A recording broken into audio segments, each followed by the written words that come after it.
चलिए दोस्तों, स्वागत है आप सभी का वर्ल्ड अफेयर्स चैनल पर। स्टार्ट करते हैं अपने आज के करंट अफेयर डेली बेसिस पर। यहाँ पर आप पढ़ सकते हैं कि point, organisation, special day, MSQ day, news of the day and PYQs.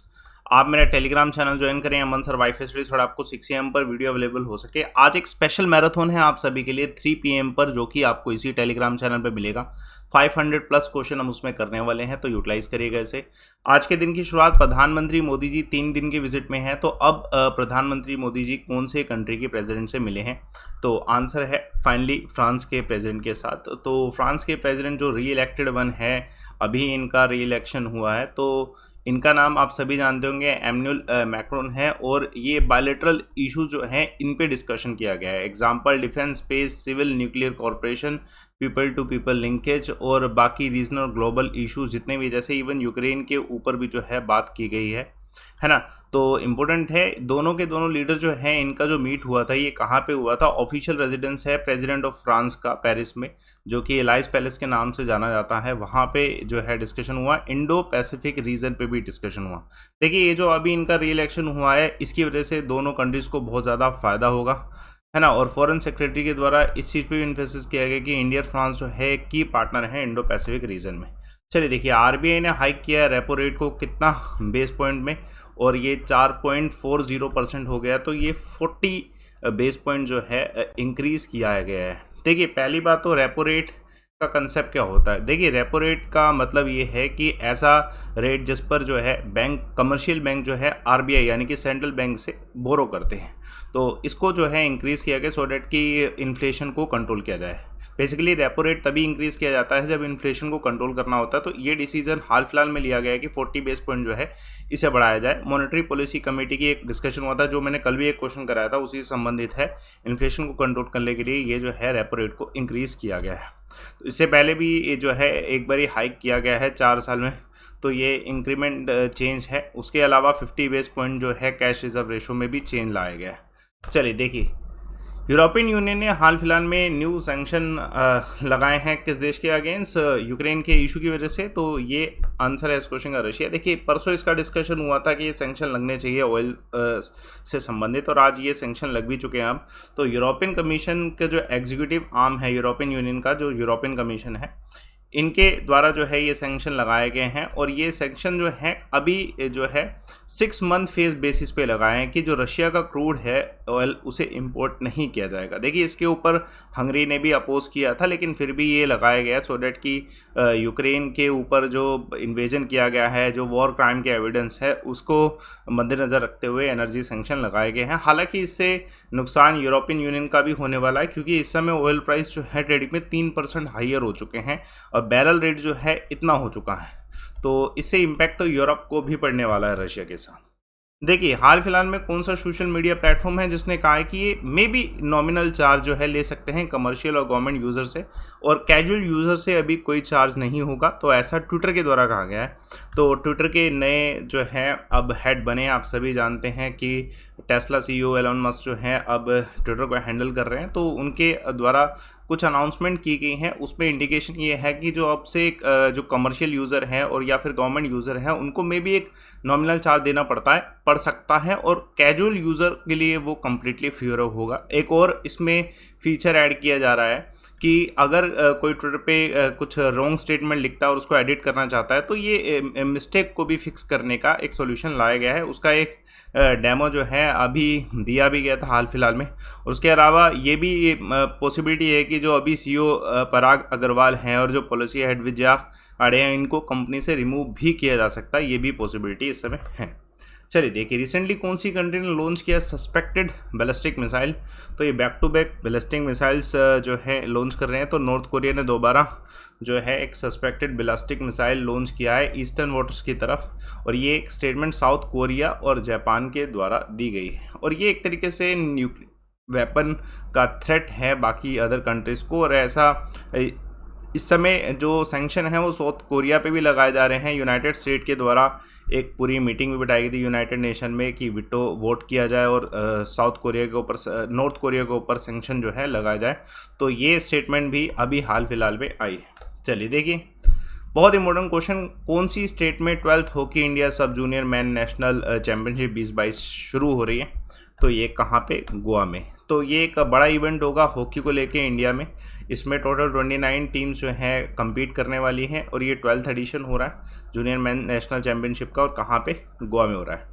ठीक है, इसमें टीम को जो है डिवाइड किया गया है इनटू 8 पूल्स। इसमें पूल ए जो है उसमें झारखंड, हॉकी गुजरात एंड उत्तराखंड ये सब रहेंगे। पूल बी में हरियाणा, उसके अलावा पूल सी, ऐसे ही पूरी टीम जितनी भी अलग अलग पूल्स में वो रहेंगी। देखिए जो डिफेंडिंग चैम्पियनशिप झारखंड जो टीम है उनका ये दावा भी है कि इस बार भी ये सेमीफाइनल में आराम से जाएंगे और पॉसिबली ये इस बार भी जो है कंटिन्यूटी करेंगे एज अ डिफेंडर चैम्पियन। चलिए देखते हैं एक और क्वेश्चन आप सभी के सामने। हाल फिलहाल में यूनियन मिनिस्टर राजीव चंद्रशेखर 3 दिन के विजिट पे गए हैं कौन सी स्टेट में, तो ये नागालैंड में इनकी विजिट है। देखिए एक तरीके से विजिट ये है कि एस्पिरेशनल डिस्ट्रिक्ट जो है उसके डेवलपमेंट के लिए उसमें कितना वर्क हो रहा है और कितना करने की ज़रूरत है। और इनोग्रेट करने के लिए national institute of electronic information and technology 5 जो है सेंटर इसके इनोग्रेट किए जा रहे हैं नॉर्थ ईस्टर्न रीजन में, जिसमें एक दीमापुर में भी होने वाला, तो इसलिए इनका जो है विजिट रहा है। तो मिनिस्ट्री ऑफ स्किल डेवलपमेंट के द्वारा ये टारगेट है कि वोकेशनल ट्रेनिंग नॉन लिटरेट्स और जितने भी हैं या इवन न्यू लिटरेट्स, इन सभी को जो है वोकेशनल स्किल ट्रेनिंग दी जाए according to the need of market, जिससे जो है एम्प्लॉयमेंट क्रिएट हो सके। तो इस चीज़ पे फोकस है, इसीलिए इनका विजिट जो है इधर है। चलिए देखिए इंपॉर्टेंट क्वेश्चन, रिसेंटली कौन सी कंट्री ने $173 मिलियन एड जो है यूक्रेन को प्रोवाइड कराई है, तो अब ये हेल्प ऑस्ट्रेलिया की तरफ से आई है। ऑस्ट्रेलिया ने ग्रांट किया है 173 मिलियन आर्मी और ह्यूमैनिटेरियन बेसिस पे यूक्रेन को एज अ एड, जिसमें से उसके अलावा 40 मिलियन टन जो ह्यूमैनिटेरियन एड है और उसमें इन एडिशन 70,000 टन जो है कोल होगा जो कि ऑस्ट्रेलिया के द्वारा डोनेट किया गया है। और ये स्टेटमेंट खुद यूक्रेन ने जो है स्टेटमेंट दिए कि ऑस्ट्रेलिया ने इतना हेल्प प्रोवाइड किया। उससे पहले जो है ऑस्ट्रेलिया ने 110 Russians MP and famous leaders को जो है बैन किया था, कि सैंक्शन लगाया था कि वो विज़िट नहीं कर सकते हैं, और मतलब जो भी टेरिटरी है ऑस्ट्रेलिया की उसमें जितना भी आएगा। तो ये एक अनाउंसमेंट है। चलिए रिसेंटली कौन सी कंट्री ने अर्ज किया है सऊदी अरेबिया से कि वो जो भी अमाउंट दिया गया है जो स्टेट बैंक ऑफ पाकिस्तान को उसे विड्रॉ ना करे। ये एक तरीके से रिक्वेस्ट बेसिस पे है इस देश की तरफ से, पाकिस्तान की तरफ से। ठीक है, तो फाइनेंस मिनिस्टर जो है इन सब मिफ्ता इस्माइल, इनके द्वारा कहा गया है कि गवर्नमेंट ऑफ पाकिस्तान ने ही रिक्वेस्ट करी एक तरीके से Saudi Arabia not to withdraw the deposit given to State Bank of Pakistan. अभी हाल फिलहाल में ही दिए गए जब प्राइम मिनिस्टर इस देश के गए थे यहाँ पे। और उसके अलावा इन्होंने ये भी कहा कि ऑयल फैसिलिटी जो है उसे भी एक्सटेंड किया जाए। उसका कारण क्या बताया कि जो लास्ट सरकार थी प्राइम मिनिस्टर इमरान खान की गवर्नमेंट में, आईएमएफ को ऐसे फेक वादे किए गए या फिर कह सकते हैं कि ऐसे फेक गाइडलाइंस दी गई कि हम ये रिटर्न कर देंगे एंड ऑल, जिसकी वजह से इस समय पाकिस्तान इन्फ्लेशन में सबसे हाई पॉइंट पे है। तो इसलिए ये रिक्वेस्ट की गई है हाल फिलहाल के फाइनेंस मिनिस्टर से। रिसेंटली फार्मर्स कितने हैं जिन्होंने अपने जो प्लॉट्स हैं वो गिव अप किए हैं सेकेंड फेज ऑफ जवार एयरपोर्ट। जवार एयरपोर्ट जो है नोएडा एयरपोर्ट होगा, तो 33% फार्मर ने अपने जो लैंड है वो दे दिए हैं सरकार को। तो फार्म लैंड्स जो हैं एग्जैक्टली बहुत ज़्यादा ज़मीन चाहिए इस पूरे प्रोसेस को कवर करने के लिए। मतलब इतना अराउंड हेक्टर जो है सेकंड फेज़ में भी चाहिए, और फार्मर्स ने जो है सेकंड फेज़ के लिए और जवार एयरपोर्ट के लिए जो कि यूपी में बनाया जा रहा है उसके लिए अपनी ज़मीनें जो है दे दी है ना। और ये एग्जैक्टली जवार एयरपोर्ट का नाम जो है नोएडा इंटरनेशनल एयरपोर्ट है, जो कि जो है अनाउंसमेंट इसकी फाउंडेशन स्टोन 25 नवंबर 2021 में रखे गए थे। बीजेपी सरकार का ये एक बहुत बड़ा जो है एजेंडा है जिसको ये फुलफिल करना चाहते हैं 2024 तक जनरल इलेक्शन पे। और ये जवाहर एयरपोर्ट यानी कि नोएडा इंटरनेशनल एयरपोर्ट एशिया का लार्जेस्ट और वर्ल्ड का 4th लार्जेस्ट बनने वाला है अगर ये कंप्लीट होता है। और इसके लिए जैसे अभी फार्मर्स ने जो ज़मीनें दी हैं उसकी वजह से सरकार को उन्हें कंपनसेशन देना पड़ा, तो 2008 के करोड़ के अराउंड जो है कंपनसेशन जो है फार्मर्स को दिया भी गया। देखिए इंपॉर्टेंट है, बस इसकी थोड़ी सी इन्फॉर्मेशन ज़रूरी है। डेगा माराडोना जो है इनकी जो जर्सी है वो कितने रुपए की सोल्ड हुई है, तो ये 70 करोड़ की इनकी जर्सी जो है ऑक्शन में सोल्ड हुई है।